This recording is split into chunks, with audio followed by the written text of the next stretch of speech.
Salut, c'est Quantibus et bienvenue dans la Mangatech pour cette nouvelle vidéo de la review des sorties manga prévues pour le mois d'août 2023. Donc les mangas, les éditions collector, les éditions limitées. On va revenir sur tout ce qu'il y a de prévu pour le mois d'août. Mais d'abord, cette vidéo est sponsorisée par Abystyle Studio. Abystyle Studio est une marque dédiée à la fabrication et à la création de figurines sous licence officielle.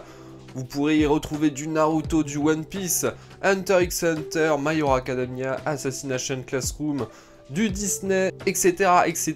Il y en a pour tous les goûts. Vous pourrez retrouver en description le lien vers leur catalogue qui est très varié, une bonne cinquantaine de figurines à des prix parfois très modestes, je trouve. Attention à ne pas confondre cependant avec Abystyle. Là on parle de Abystyle Studio qui est vraiment centré sur les figurines. Et c'est des figurines que vous pouvez trouver en général un peu partout et qu'on a pu retrouver également durant la Japan Expo. Mais je les trouvais parfois un peu plus chers. Donc si vous voulez les avoir à des prix honnêtes et bien moins chers qu'à la Japan Expo, je vous invite à vous diriger directement dans le lien en description sur leur boutique officielle. Et d'ailleurs il y a quelques-unes de leurs figurines et de leur collection qui me faisaient de l'œil depuis un bon moment, que ce soit en magasin ou durant la Japan Expo. Ce sont les collections Disney que j'aime tout particulièrement parce que voilà, il faut savoir que moi je suis un grand fan de Disney et ils ont une collection qui est vraiment magnifique. Moi j'ai choisi celle du lapin de Alice au Pays des Merveilles, vous savez, celui où il est toujours en retard. La figurine est vraiment magnifique. Voilà, donc celle-là vous pourrez la retrouver à 24,99 € sur le site. Je l'ai placé dans ma petite collection spéciale Disney, Disneyland. Il y en a plein de cette série-là. Il y a par exemple Cheshire, j'ai vu Lumière, de La Belle et la Bête et évidemment Mickey et Minnie. Mais on est quand même sur une chaîne de manga, donc forcément Disney, ça va peut-être pas forcément intéresser tout le monde qui me regarde. Donc je vais quand même vous présenter quelques figurines. Et quand on parle de manga, comment ne pas parler de Naruto? Naruto chez Abystyle Studio, il y a un peu de tout. J'ai vu du Sasuke, j'ai vu du Naruto bien évidemment, j'ai vu du Kakashi. J'ai reçu celle de Naruto. Voilà, je l'ouvre pour vous montrer en détail. Vraiment sublime. La figurine Naruto, c'est quand même une grosse figurine de 17 cm à seulement 29,99 €. Je trouve que quand même c'est assez raisonnable. Allez, je vous en présente une dernière parce que celle-là, vraiment, je la trouve absolument magnifique. C'est celle de Light Yagami de Death Note, qui a trouvé parfaitement sa place dans ma collection à thème Death Note. Alors j'avais également celle de Elle que j'avais acheté il y a quelques années, qui est également de chez Abystyle Studio, son fauteuil qui est quand même assez joli. Et il y a également dans la même série Ryu qui est assez impressionnant avec ses immenses ailes. Donc voilà, donc je vous laisse checker dans le site qui se trouve en description. Il y a tout en détail et vous pouvez retrouver toute la gamme que propose Abystyle Studio. Je laisse la place à la vidéo sur les sorties du mois. Voilà, donc merci encore une fois à Abystyle Studio d'avoir sponsorisé la vidéo. Et du coup, on va pouvoir commencer. Comme d'habitude, je rappelle les deux points principaux de ce genre de vidéo. Premier point, je ne connais pas toutes les séries du monde. Je ne connais pas toutes les nouveautés qui vont sortir pour le mois d'août. Donc il se peut que je passe à côté de certains mangas qui, selon vous ou pour vous, est considéré comme des grosses sorties. Donc n'hésitez pas à le dire, à les présenter ces mangas en commentaire. Et point numéro 2, ne vous fiez pas à 100% sur ce que je vais annoncer dans cette vidéo. Il se peut qu'il y ait des reports, des changements de date, de sortie pour des mangas et surtout pour des collectors. Bien que niveau collector, j'ai l'impression que ça s'est calmé. Donc on est parti avec le mercredi 9 août 2023. Vous voyez que ça commence quand même directement au 9 août. Bah oui, puisque on est encore actuellement, enfin du moins jusqu'au 9, durant la période de la pause des maisons d'édition.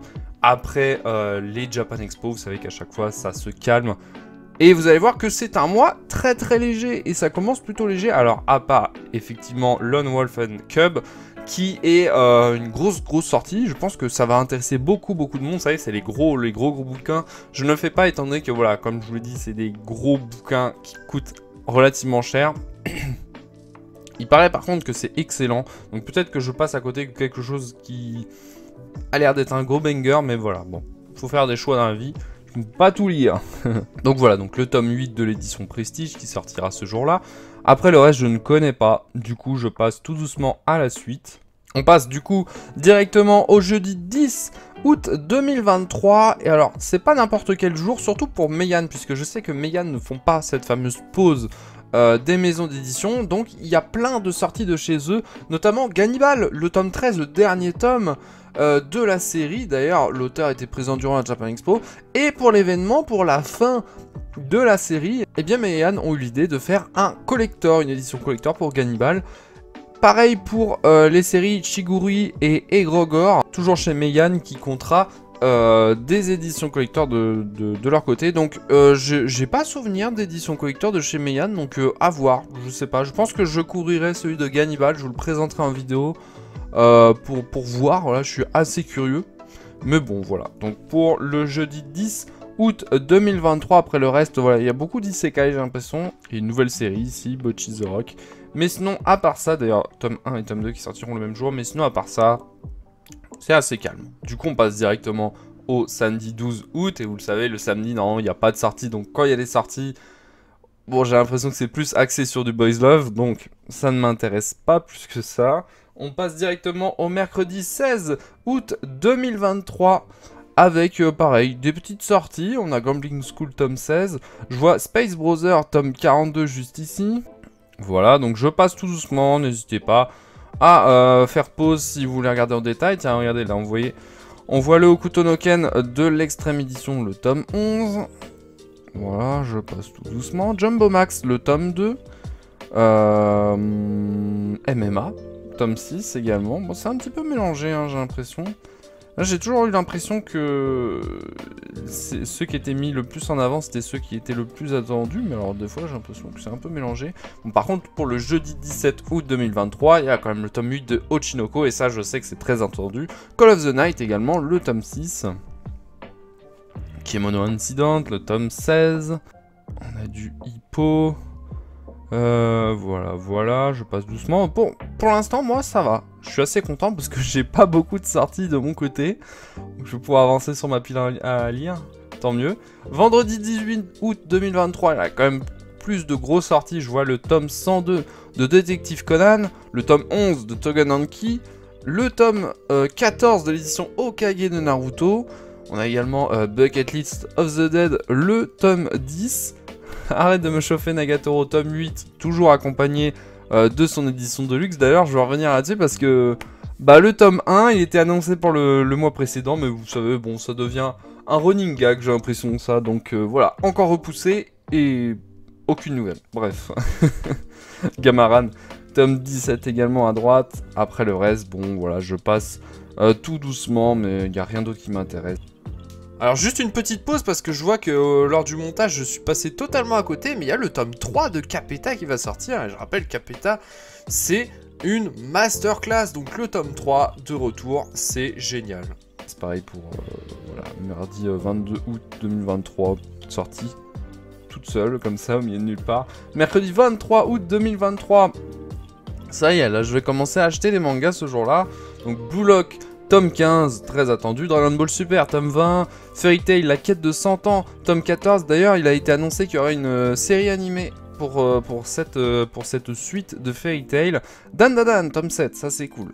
Yona, Princesse de l'Aube, tome 39, et d'ailleurs tome 40 annoncé avec une édition collector, première édition collector pour Yona, Princesse de l'Aube, donc ça c'est assez chouette. Voilà, on voit que Pika s'intéresse également au shoujo pour faire des éditions collector, donc ça c'est vraiment chouette. Gachakuta, la grosse nouveauté d'il y a quelques mois de chez Pika, donc le tome 3, la suite, donc ça c'est cool. Qu'est-ce qu'on a d'autre? On a Violence Action, le tome 6 juste ici, moi ça m'intéresse. Golden Guy, tome 7, le tome 6 était vraiment incroyable, j'avais pas pu le présenter parce que je l'avais pas encore lu au moment où j'avais tourné la vidéo achat lecture, mais le tome 6 il était vraiment incroyable, nouvel arc qui s'annonce vraiment explosif. C'est une de mes meilleures lectures actuelles sur des séries en cours, trop bien Golden Guy, c'est dommage qu'il ait pas assez mis en avant.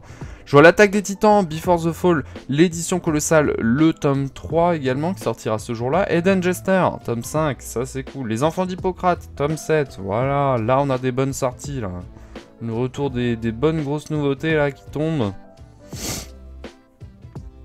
Je passe doucement, voilà. Ah, on a un one-shot de Maruo, la chenille, voilà, pour ceux qui connaissent l'auteur. D'ailleurs, je reparlerai de Maruo durant la prochaine vidéo achat et lecture, puisque j'ai découvert un nouveau titre de cet auteur. qui m'a laissé un petit peu sur le cul, je vais pas vous mytho, donc ce sera intéressant d'en reparler. On passe direct au jeudi 24 août 2023, grosse sortie, Vigilante, My Hero Academia, tome 15, qui est le dernier tome de la série, ça faisait longtemps qu'on l'attend. Ça c'est pareil, j'aimerais bien y revenir, mais j'essaierai de le lire avant le achat et lecture du mois d'août, parce que je trouve qu'on n'en parle pas assez de cette série, et elle est vraiment très intéressante par rapport à ceux qui reprochent de l'incohérence dans l'univers de My Hero Academia. Vigilante, c'est vraiment excellent là-dessus. Freerion, tome 9 également. En parlant de tome 9, on a également le Ranking of King, tome 9 également qui sortira la même date. Voilà, je passe doucement. Là, on voit du Crazy Food Truck, tome 2. Bon, j'ai appris qu'en fait, c'était une petite série de 3 tomes, donc je vais quand même continuer parce que bon, c'est assez court, même si j'étais pas hyper fan. On a la sortie officielle de Gash Bell. Alors, je dis officielle parce que on pouvait déjà la voir en avant-première à la Japan Expo, qu'on pouvait l'acheter librement sur le stand de Meian.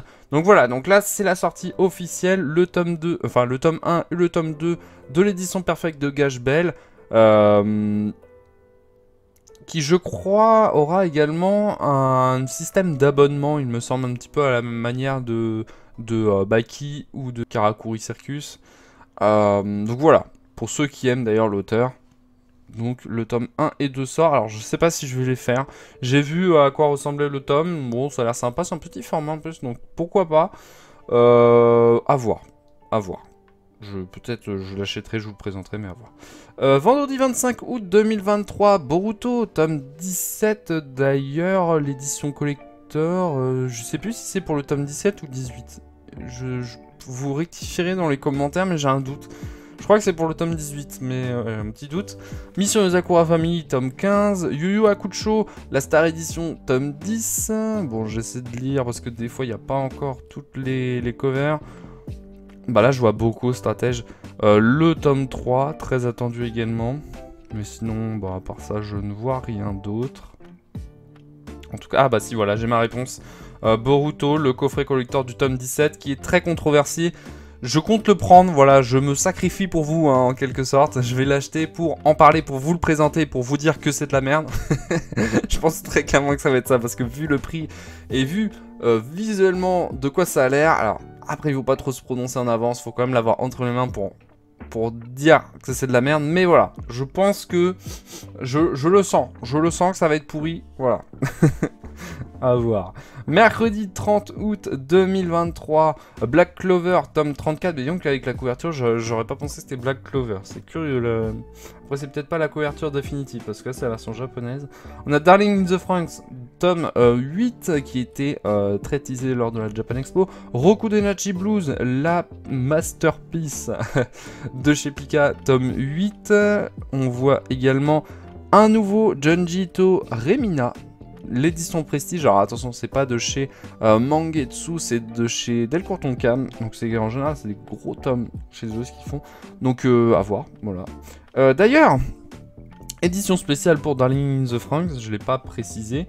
Et pour moi, l'une des plus grosses sorties personnelles, c'est le one-shot, enfin le one-shot, la courte histoire de Crazy D de JoJo's Bizarre Adventure. Donc voilà, ce que j'avais déjà teasé, vu que c'est la fin de Jojo Lion, c'était le dernier tome, la dernière fois le tome 27. En attendant, la probable partie 9 de chez Delcourt Tonkam qui n'a toujours pas été annoncée, on aura quand même une mini-histoire, un petit peu comme ils ont fait pour Rurouni Kishibe, où vous avez sorti 2 petits tomes de petites histoires, donc voilà. Et on finit avec le jeudi 31 août 2023, avec des petites sorties, voilà, je vous mets tout ça ici, et on arrive à la fin du mois d'août 2023, donc n'hésitez pas à me faire la liste de tout ce que vous avez prévu d'acheter pour le mois d'août en commentaire. Voilà, comme ça on va pouvoir voir à peu près si vous avez beaucoup de sorties. Moi j'ai quand même l'impression que c'est un mois qui est comme assez calme. Alors c'est le retour des sorties, bien que ça arrive quand même mi-août, on est quand même assez tranquille sur les premières semaines. Et comme je vous l'ai dit, voilà, c'est assez calme quand même comme mois d'août. C'est l'été en général, voilà, ça nous permet de faire une pause ou pourquoi pas reprendre des séries qu'on avait mis en pause dans notre pile à lire, des vieilles séries, reprendre des vieilles séries, c'est souvent l'occasion. Et d'ailleurs, je vais vous en présenter plein durant la prochaine vidéo achat et lecture. Bref, en attendant, bah, n'hésitez pas à aller checker le site que j'ai mis en description de Abyss-Style Studio, voir à peu près leur catalogue, ce qu'ils proposent. Vous verrez que c'est, comme je l'ai dit, bien moins cher qu'à la Japan Expo. Et bah voilà, et du coup, en attendant, bah, on se dit à la prochaine. C'était Quatibus de la Mangatech. Salut!